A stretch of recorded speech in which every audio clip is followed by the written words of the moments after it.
getting started, you can say, I want to do 10 deals this year. But what I would say is just focus on doing one good deal. And if you're new, it's easier just to do the work. I don't know how many turkeys I sent out at Thanksgiving last year of all the people that I talked to, all the owners that I talked to, and they never called back. But I stayed in contact with them. I sent them a turkey, told them Happy Thanksgiving, and if anything ever changes, you know where to find me. I got 3 deals off that. I think it's the little things. I think everyone just tries too hard at times instead of just being a genuine person. You can't just send them a mail or call them on the phone and expect that deal to come, because it's not going to. I agree. I completely agree. Welcome, everybody, to Self-Storage Income. And today I have a lot of questions because John Duckett, who's my guest today, thanks for coming on, 32 facilities, and you started in December 21st of 20. That's correct. That's amazing, man. Really, congratulations, first of all, on all your success. I mean, we're talking we're like 2.5 years right now? 2.5 years, yep. 12-ish a year. Yeah, I actually just got one under contract yesterday while I was here. So it's really, I have, just you to thank. I got in my first facility I wasn't even looking for self-storage, a lot like you. I was looking for a way to not pay taxes. Got a construction company. We build subdivisions and houses, and every year my brother's my CPA, and he would, with Duckett Lad, and he would come in and tell me the bad news of how much money I owed, and I was like, there's got to be a better way. And it was actually him. It was like, you might look into self-storage. And then had just a local facility that came in my hometown that my office was right next door. So I just walked up and talked to the owner, and he was on the fence if he wanted to sell or not. I just made a relationship with him and checked back in once every couple of weeks, just to go in there and talk to him and see, learning really more than buying at that point, just asking him questions, figuring out, how does this business operate? And eventually, a couple months down the road, he's like, you know what, I am ready to sell. And I had no idea how to underwrite it or anything. I bought plenty of single-family, multifamily, so I used the 1% rule and made him an offer, and he took it, and found your podcast after that. I was trying to learn everything there was to learn, because at the time it was just me. I was all in at that point. So from that moment on, it was, I'm going to go talk to every self-storage facility in my area and just introduce myself. And it's kind of grew a little further than just my area now, but that was my first deal. I love that it was, okay, I'm going to buy this. All right, now I should probably learn how to do this. Exactly. I knew nothing. I knew nothing about it. I love that. I think a lot of people, though, analysis paralysis, right? But I think it's even more than that. Even when I hear people talking like, oh, yeah, well, I want to get started, but, I don't know nearly as much as you do. And I'm like, no, you know way more than I did when I started, because there wasn't any information. So we were buying it and then figuring it out. There wasn't a book or anything. And so I think that a lot of people underestimate the power of that. We're going to do it. We're going to stick to, I love a simple rule. You have a 1% rule. Explain what the 1% rule is to everybody. 1% would be if you bought it for $1 million, it needs to generate $10,000 a month. In a normal market with, normal interest rates would give you a pretty good return on your money. Easy way to look at something saying, it's going to give me a decent return, right? And we had something fairly similar, right? Where it was like, okay, we need this to cash flow. We wanted to see a certain amount of cash flow above expenses, and then just the cost of the price. That's what the 1% rule is. And then we would buy it, because we knew that all the good stuff about real estate, oh yeah, you pay down debt, right? And we thought, well, we could buy it. It'll cash flow, pay us today to hold it, right? But really, we viewed it as our tenants were working for us, paying down our own debt. And then after a long period of time, it would be debt-free, and then it would be like a retirement plan for us, right? But I mean, that was really kind of the whole thought process. And so we bought it and then learned. And I think what I like most about it too is you had to. Like you did it, then it's like we actually have to figure this out now. Yes, and it was a long learning process. I'm still learning. That's why I come. Am I. That's why I come to these events, and I'm still reading at night and still trying to figure out more strategies. Downstairs talking to several guys that they're looking for the same stuff. I mean, I think that especially the younger generation is trying to figure out how do we make this as streamlined as possible where you can still give that wow factor. And I'm still not there yet. Like, I'm still trying to figure out ways to, be better than the competition with not adding a ton of cost. Yeah. We're still there too. And this perpetual learning, obviously, cycle combined with doing, that is, I think, what made you really different. A lot of people are really good about wanting to be better, wanting about learning things, but it has to be in combination with execution.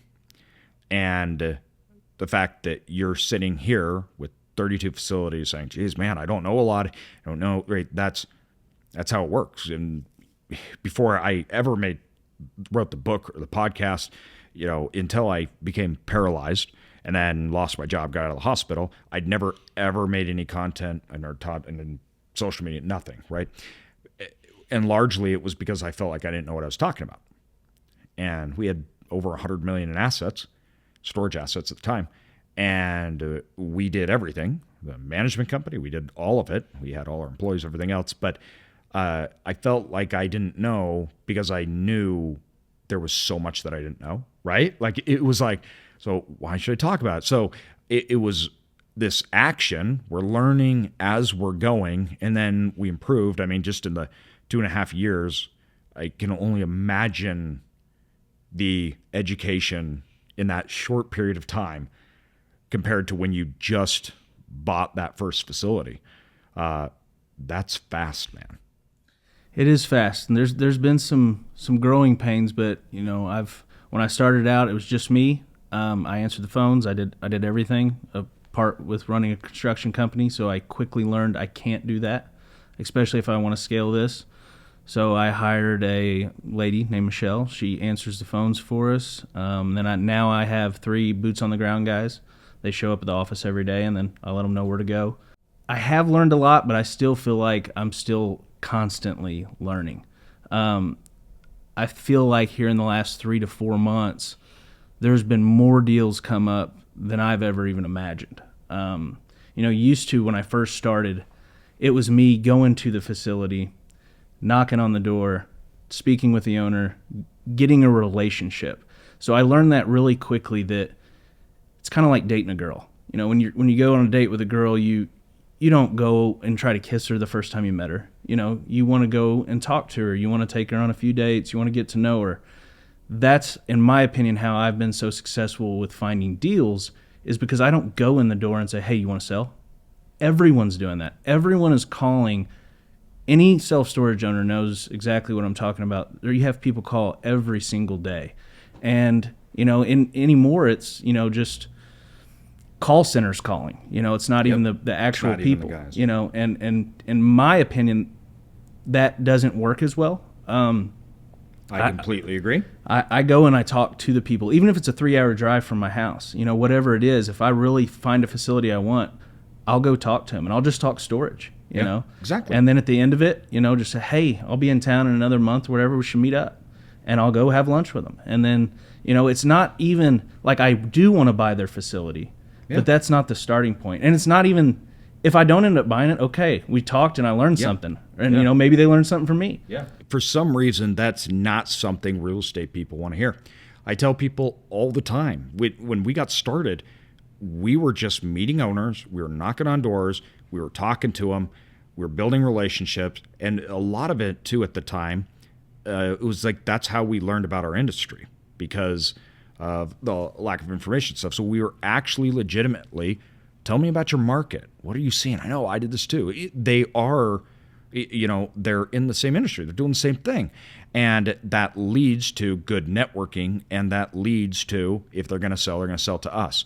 And in today's age, I feel the sales method is allowing no to be so quickly. Because if someone calls me, hi, I'm so-and-so, and I'm interested to buy your facility, what they've done is they've given me an opening to say no quickly. What they're doing is saying, first of all, I don't even know if they're a real person, right? If they're a call center, anything else like that. And so I don't know who you are. That would be crazy to think that I'm going to just sell my facility to you and don't know who you are. And you may say, AJ, that happens all the time. People buy from people I know. But they use brokers. And the person knows the broker, right? So the broker is building that relationship. That's why the two parties come together. That's why you don't know the other party, because you don't need to, because somebody else has the relationship. If you're trying to get off market deals, or if you're just trying to get more deals in areas, and you're out talking to owners, well, they're going to end up selling to you. It's a relationship business still. Yeah, you have to put yourself, what I think, you have to put yourself before the sign goes in the yard, right? Mm-hmm. You know, same way with single family homes when I got started. If you waited till the sign was in the yard, in my opinion, you're already too late. I'm not saying that you can't buy from a broker and still get a good deal, but the 10 to 15 caps, in my opinion, are because you went and made the relationship and spent the time with them and let them get to know you. Yeah. And then once you already have that foot in the door, just like you said, instead of calling a broker, they're going to say, I remember that redheaded kid that came in here and was talking to me about storage and really wanted to buy it. I'm going to call him first because he remembers me. If you wait till the sign's in the yard, you are now competing on price. Mm-hmm. And this has been something, honestly, I'm not going to lie, that has been a real struggle for me and for, I think, us and our firm in general, because it used to be fairly easy with big, large facilities that are more institutional level, right? Whereas today, when you're these big, large facilities, and Brian in our office done a great job. He closed on this year seller financing 85,000 square foot facility in Oklahoma City, off market. We knew the owners, everything else. Great, amazing deal. And that took him 8 months to do. And that's hard, right? Because those usually big facilities, they're just going for price.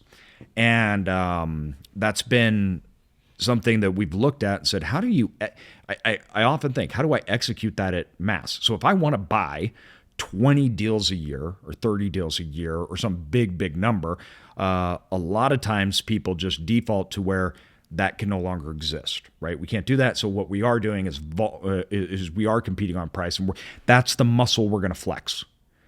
And that's what the big players do. All institutional guys, right? Big funds, they have the power of money. And I hate that, because my entire business structure is on improving and creating value. Whereas when you start to just flex the money, that value is evaporating as that price goes up that you can create, because now you're paying over value. So the value that you create is just trying to get you to where it should be. Everybody's buying on pro formas.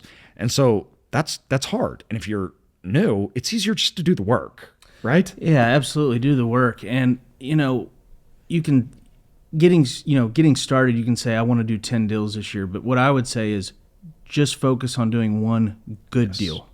If you put yourself in a position where all you do is good deals instead of chasing deals, it doesn't matter. You can spend $1 million and in cash flow $10,000 a month, or you can do 5 deals and spend $2 million and still have the same cash flow. You don't need to set your limit just on the deal factor. And I've talked to a lot of people where that's all they talk about. I talked to a guy just the other day. He said, I want to buy 300,000 square feet this year. And to me, it's like, well, I want to buy good deals. I don't put a limit on it. I don't try to meet a goal. I'm just constantly looking, and there's a lot of deals that I pass on. Yeah. Yep. But they're still out there. They're still there. They're not sold. Yeah. And I just think that especially in the last 3 to 4 months, there's been a lot more deals that I found sellers are coming back around to where, I think we are in a new norm for now. Yep. I mean, who knows the future? I don't know if anyone does. No. So if it cash flows and it pencils now, then you're probably going to be okay. I could not agree more. And I also agree we're seeing a change. I feel like the busy season, as it's kind of come to an end, I think it maybe got rid of any notion in sellers that there's going to be this storm of buyers again that are willing to pay 4 caps in teeny towns for, teeny facilities, which people were doing prior. And so that hope got smashed, and then they weren't so busy where they had lines out the doors, and they weren't just able to raise prices. And I think everybody was waiting for that, because it changed last year going into fall. So everybody was waiting, I feel, for the busy season to rescue them, or that overinflated price that they wanted, and it didn't happen. And so now people are like, okay, I got to be honest here, and I got to realize that we don't know if this will ever change. So if we're going to sell, we need to sell, and they can have a conversation now. And that's a big change from what it's been for the last 8 months, where the only conversations I felt that you were having with the very little sellers we were having, it was, this isn't even a conversation here. The prices you're talking about are unreasonable. Yeah, no, I agree. And most of the towns that I'm in, are 20,000. I'm in a town of 4,000, And I'll just tell you a story. About 2 weeks ago, little bitty town in Arkansas, drove past. It's the only storage facility in the town.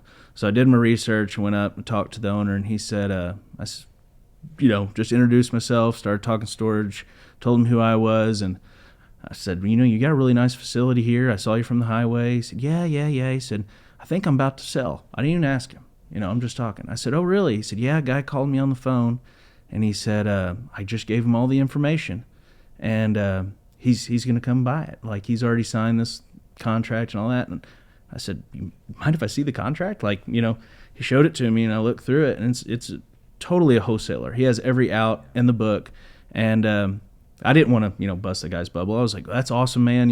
I hope everything works out. But if it doesn't, here's my number. And I was actually going to talk to you about buying your facility. Well, yesterday, the guy called me back. He's like, hey, that actually didn't work. And I was like, oh, that's a bummer, but someone will be out there. He said, well, you said you were interested. And I said, well, I am interested, but I seen the number on the contract, and I'm nowhere near that. And he said, well, I thought it was too good to be true. And we signed a contract yesterday. So I think a lot of people, they quit at that. Yes. They quit. I don't know how many turkeys I sent out at Thanksgiving last year of all the people that I talked to, all the owners that I talked to, and they never called back. But I stayed in contact with them. I sent them a turkey, told them happy Thanksgiving, and if anything ever changes, you know where to find me. I got 3 deals off that. Yeah. It's just, I think it's the little things. I think everyone just tries too hard at times instead of just being a genuine person, going and talking to them, and staying in contact. I think that's a big thing. You can't just send them a mail or call them on the phone and expect that deal to come, because it's not going to. I mean, 1 out of 100 maybe. Yeah. But, I agree. I completely agree. I think the problem is not just the way you're going, like how you go about it. The industry is immune, like you mentioned. The amount of calls, the amount of flyers and everything, it doesn't even mean anything anymore. Like, oh, I want to buy your facility. Like, you and everybody else. There's nobody that doesn't want to buy it, right? Just because it exists, because everybody wants it. So that mentality of just flyers and just mass calls, everybody has a VA. Everybody is doing all those things. And if you want to separate yourself from all of that noise, it doesn't take a lot. And it just takes being real, and it takes connection. And I think the people that are going to sell anyways to you are not the people that are going for the slick, they're not going for the brokers. They're not going for that. So know your market. And it doesn't take a lot. It takes 1 deal. Exactly right. And it's like, you might as well do a little bit of real effort as opposed to a lot of fluff to yield that one deal. And two, the best thing about the way you're talking about, it's way less expensive than hiring people, than sending out mass mailers. It's just you getting out, getting to know people, getting to know the industry you are in or want to be in, which you should be doing anyways. Whether or not you're buying that facility, you should be doing that. And that yields. It yielded the most for us. I mean, we did a deal on a handshake once. Literally just, we were in there talking to him, and he's like, oh yeah, well, I built this up, stabilized it, everything else, and it was a large deal. And he was like, thinking about selling. We were just sitting there. We just stopped in to talk to him because we were in the area, looked at some facilities, and we're like, oh, that's great. I mean, if you're ever interested, tell us. And he goes, well, I don't like to play games, things like that.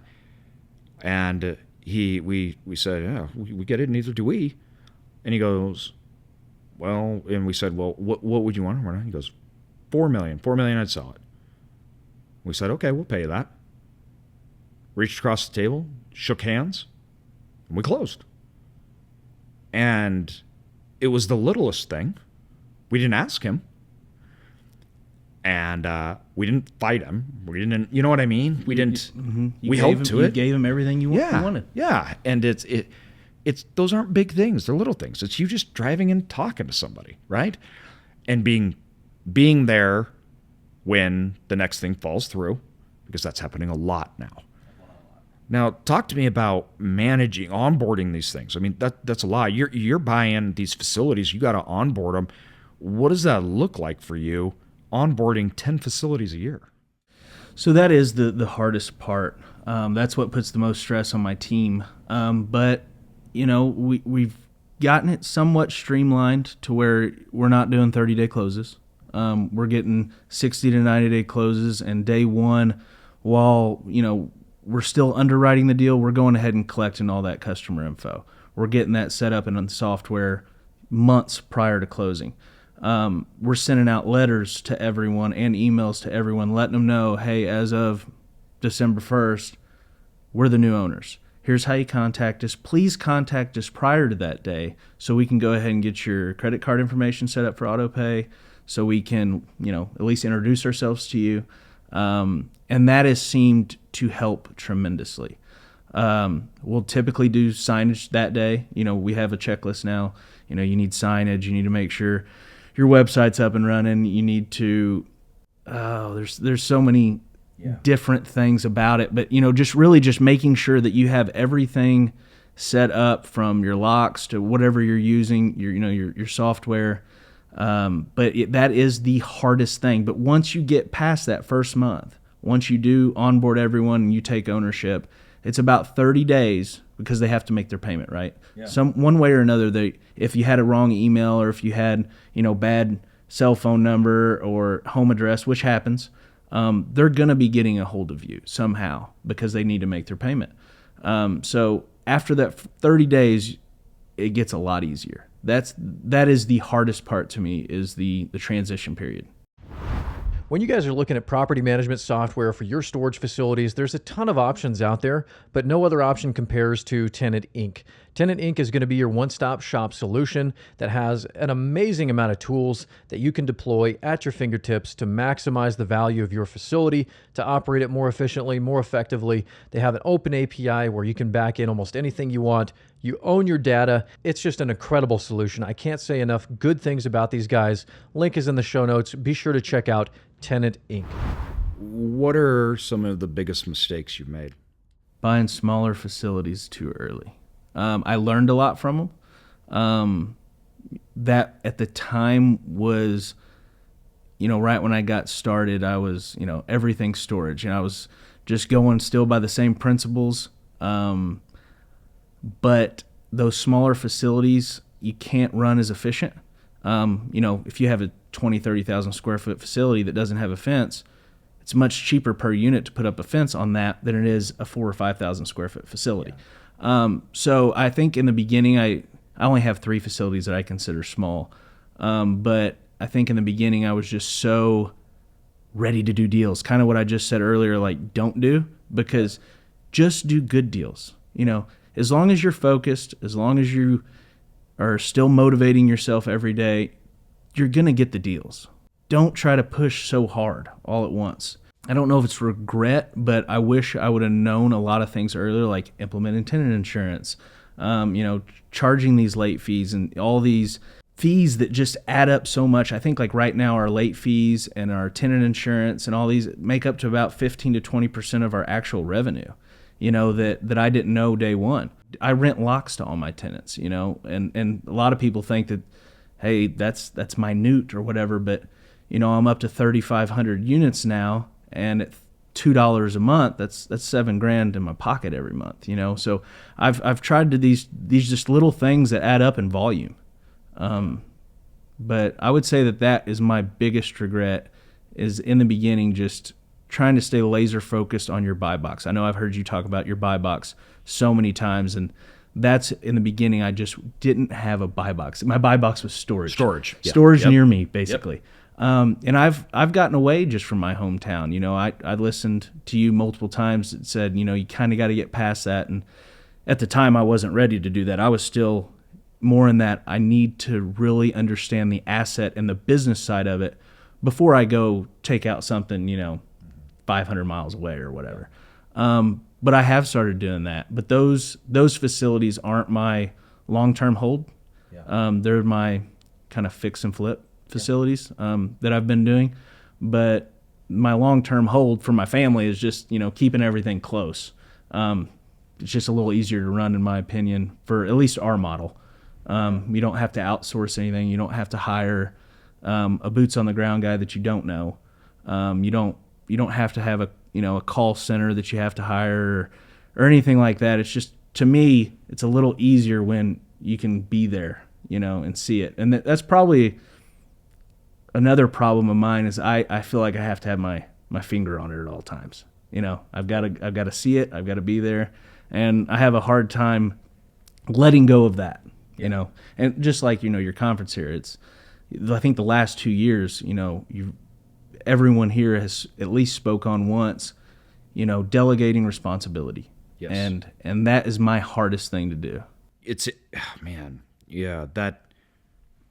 I think a lot of people think they're good at it, including me. But when you love something, and let's just be honest, when you're good at something, delegation's hard, because lots of times, especially at the first, you're delegating to someone that it may not be as good as you.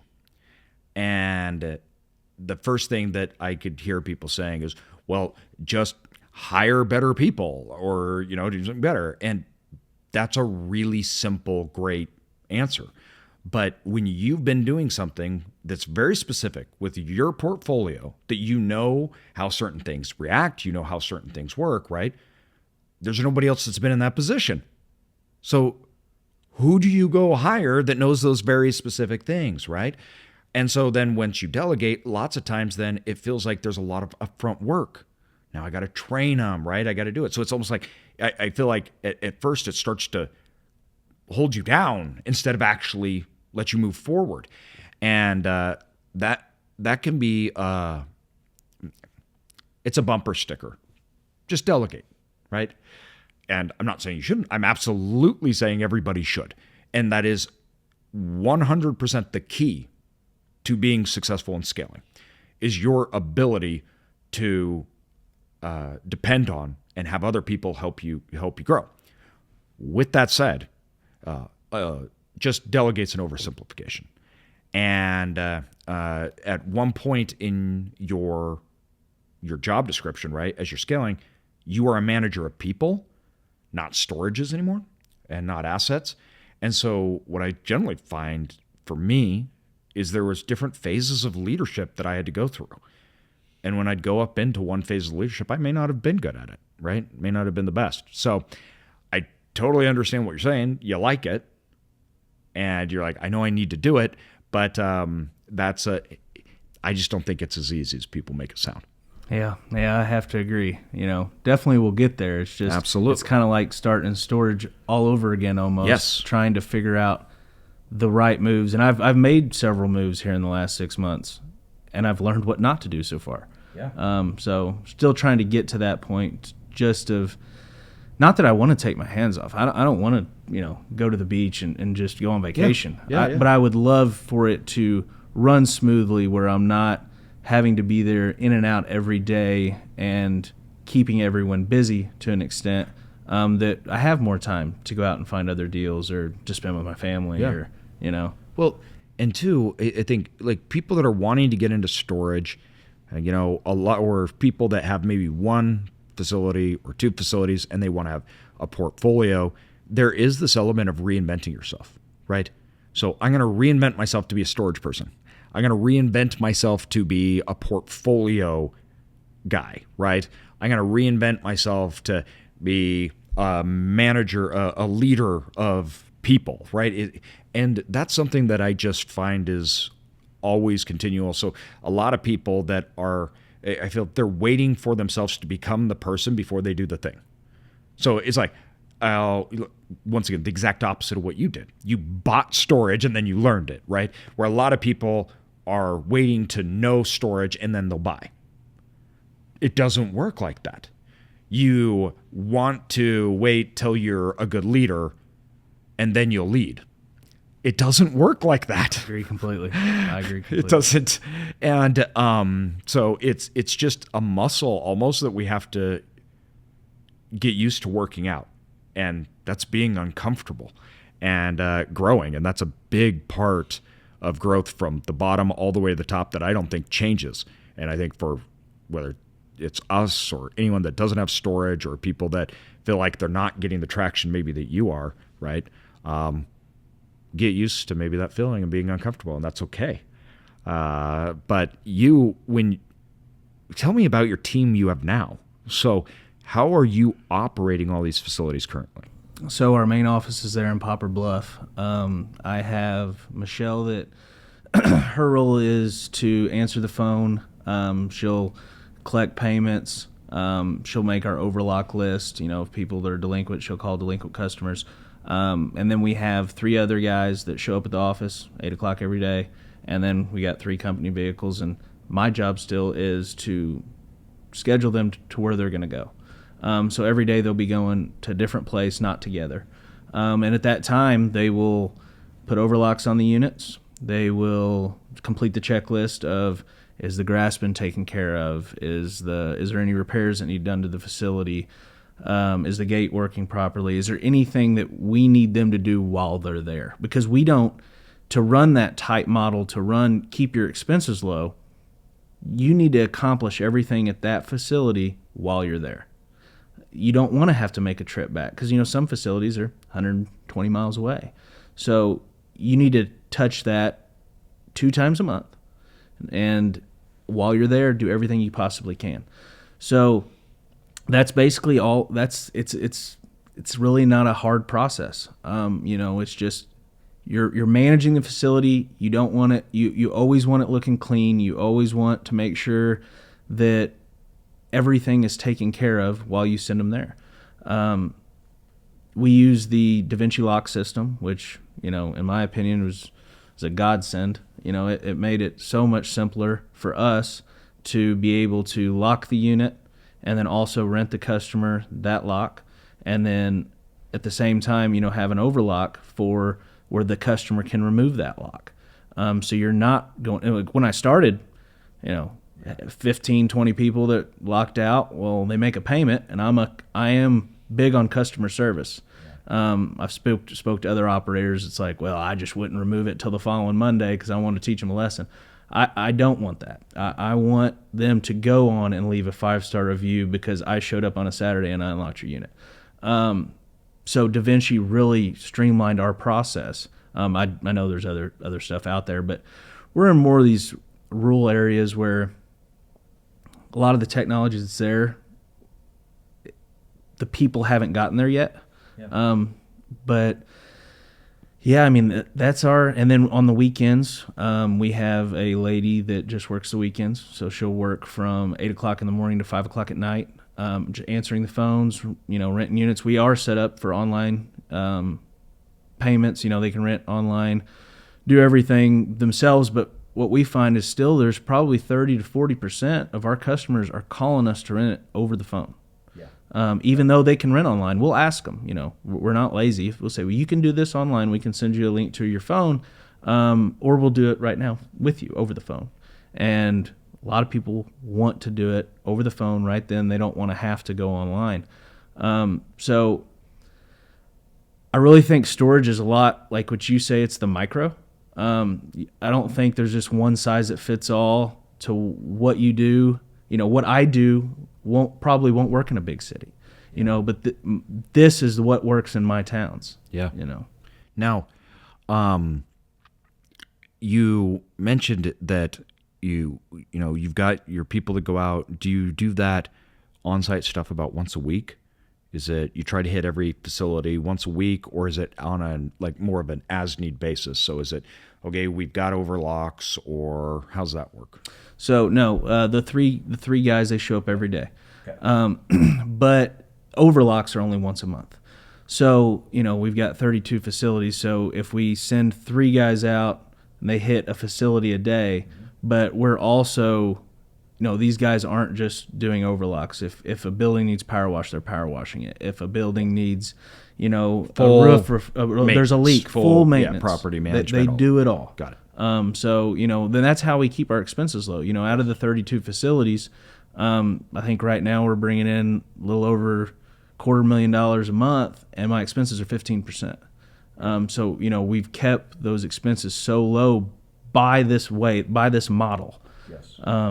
And it's really worked extremely well. I think there's a couple things I'm lacking, especially with delinquencies and payments. And I've got a couple things out there that I'm working on now that I'm testing out that's out there in the market. But if there was a simpler way of collecting delinquencies, that ties up so much of the call center's time. Man, I got a lot of questions. First of all, I love exactly how you're doing it. When you are buying those facilities, your model is perfect. It's simple. It works for the customers. It works for the tenants, works for the type of facilities in the areas. When you are trying to then buy these facilities, you now feel like, okay, I have my system. We know what we're doing. I'm going to manage it. Is that capital coming from you? Do you have investors? How are you looking, saying I can buy 10 more? So great question. And I was going to talk to you about this later, but right now it's been all me and my wife. We have a construction company that does very well. So, we've been fortunate enough to be able to supply everything ourselves. I'm getting to the point, because in the last 3 or 4 months, I've had so many good deals that I've worked on for the past couple of years, that I'm probably going to have to pass some of them up because I don't want to run in a hot seat. You know what I mean? And I listened to the lady downstairs today, and I messaged her on the agenda thing. But there's a lot that I need to learn on that, because I do think I'm to a point where I'm going to have to start taking investor money. And I don't know anything about that because I've never had to do it before. Yeah. Took me 15 years. So now, are you trying to refinance your capital back out to put it to work? Or are you trying to do things like that? But you got to obviously wait. You're so new. You got to get them stabilized and have track record, things like that. But is that part of your plan too? That is what I've been doing. So during COVID, it was almost a double-edged sword. All the facilities I had at I guess would have been end or about middle of 22. I refinanced them all. Got a real good rate at a local bank. But at that time, I didn't pull my equity out. I just refinanced the debt.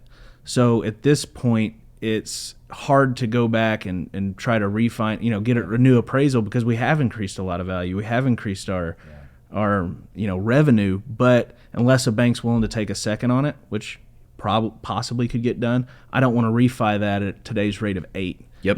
Because that's the rate I've been getting quoted is 8%. Mm-hmm. And the banks want to be at a lower LTV. They want to be 75%.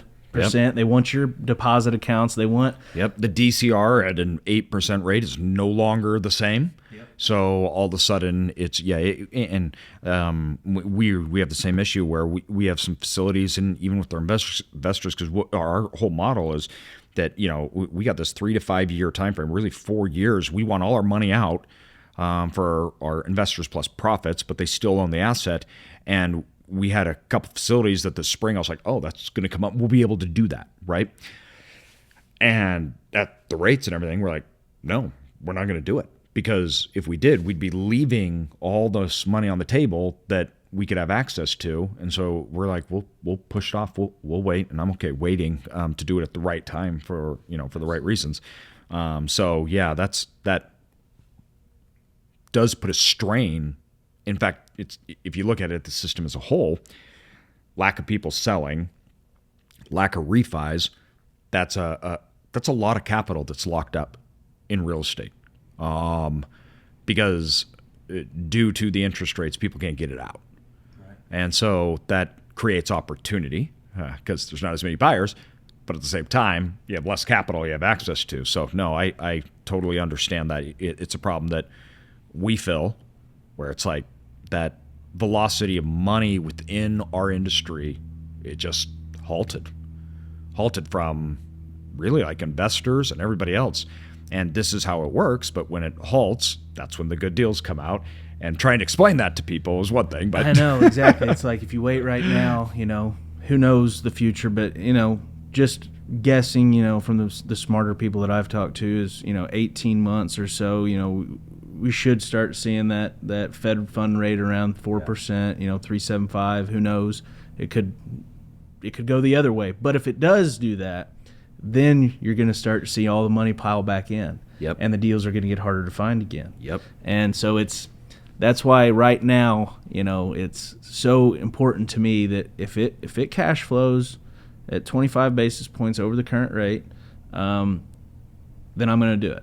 Because typically with me, I learned this from you, but I am not basing that off of pro forma. I'm basing that off today. What are you bringing in today? Does it cash flow at that? And if it does, or close, and I know I've got a rate runway to go with it, with all the things that all of us know to implement, then it's a good buy. And I think you just, I know a lot of these probably first-time listeners, just like I was, that, came in on here, how do I get a deal? How do I finance the deal? And I think you just go do one. Yes. It doesn't have to be a big facility. Or just go talk to an owner, Every storage guy I've ever met, it's a weird asset class, they will tell you everything. Everything. They love to talk about it. Love to talk about it. It's weird when they don't to me. Yeah. Well, what are you hiding, right? Obviously, I literally sit on a mic and tell everybody what we're doing all the time. So and that's, I think, though, I guess that's natural for me because that's how I built my business. I was running around just like you were, talking to owners, and here's my rate, and here's what we were doing.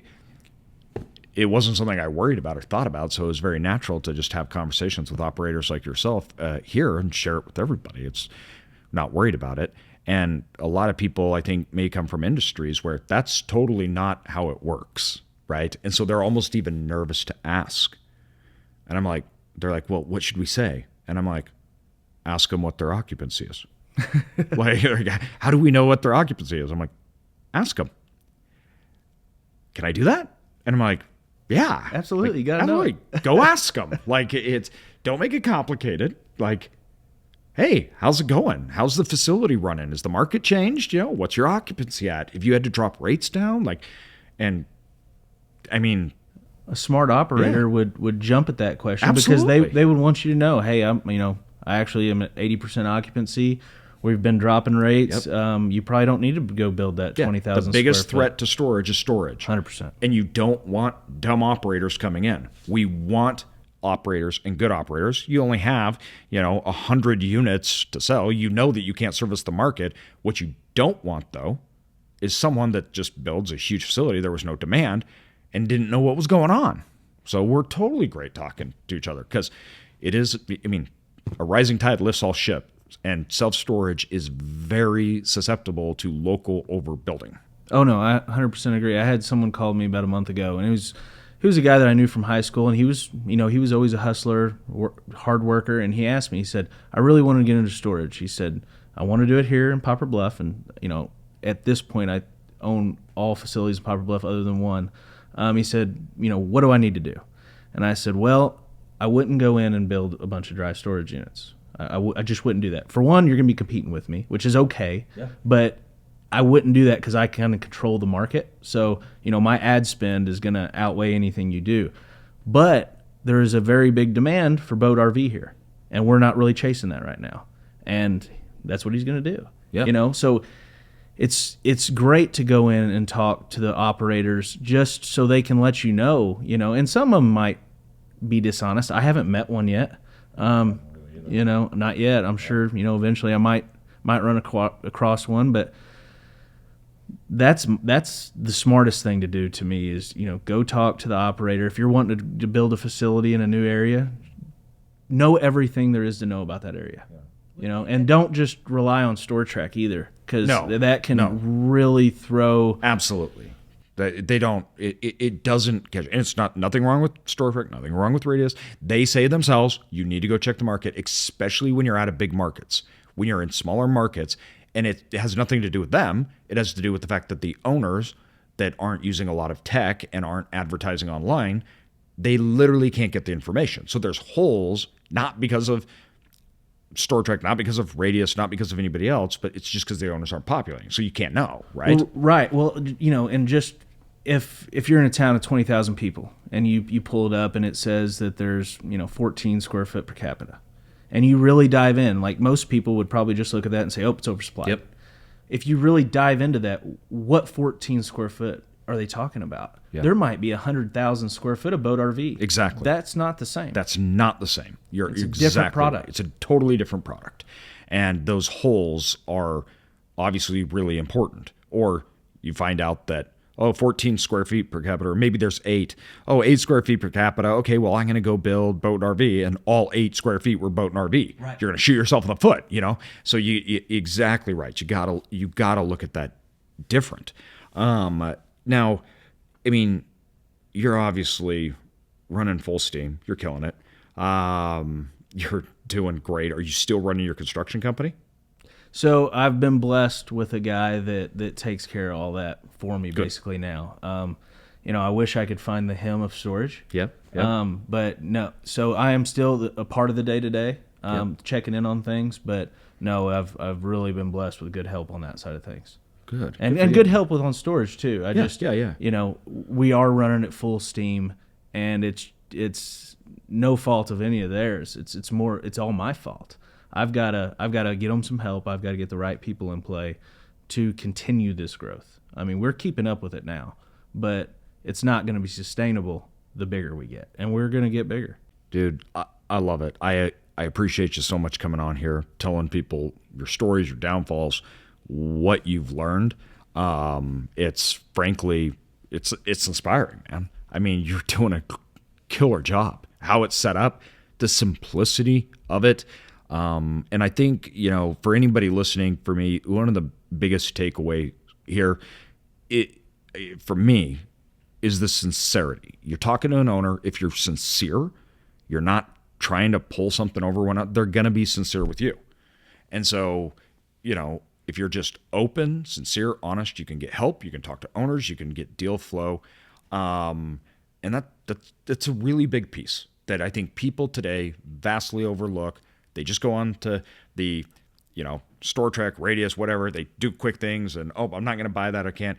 Get on the ground, talk to owners, see what's happening in those markets, and create opportunities. And instead of expecting them to pop up on a broker's website or something like that, that's really what you've done.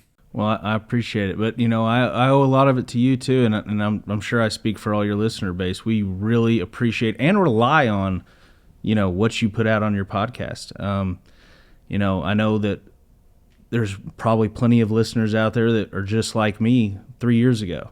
I knew nothing, but for the listeners out there, you can do it. Like, you just got to jump in. A lot of times the people that I've met, they're their own worst enemy. You just got to go do it.